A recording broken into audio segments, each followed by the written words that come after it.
Assalamualaikum. Bertemu lagi kita hari ini. Okey, kita nak masak penjara nenas dengan goreng ikan. Kita panaskan minyak, kita goreng ikan terhadap garam kunyit. Kemudian ini untuk mesin, bawang putih, bawang holland. Dengan halia kita mesin, kemudian bahan hirisan bawang holland, bawang putih halia, 4 sekawan. Untuk menumis, kita punya penjara nenas, kita panaskan minyak.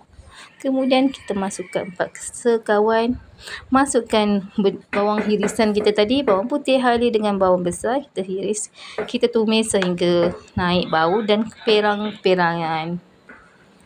Okey, kita kacau rata. Kita bawang dah perang. Kita masukkan bawang yang telah kita kisar tadi. Kita kacau rata. Yang tu kalau nak mesin boleh, tak mesin pun boleh. Kita punya bawang terpulang pada cara masing-masing ya.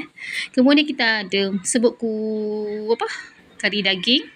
Kita masak, kita tumis sehingga kita punya rempah pecah minyak. Kemudian kita masukkan sedikit air untuk kita nak bagi rempah kita masak. Okey, kita goreng ikan ni, kita angkat dulu sementara tu. Kita angkat, kemudian kita tunggu kita punya rempah dah pecah minyak macam tu elok. Kita masukkan nenas yang telah kita potong dan cuci bersih tu. Kita kacau rata sehingga kita punya nenas tu mengeluarkan airnya dengan sendiri.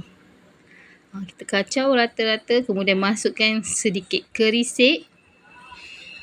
Okey, kita kacau rata, masukkan santan.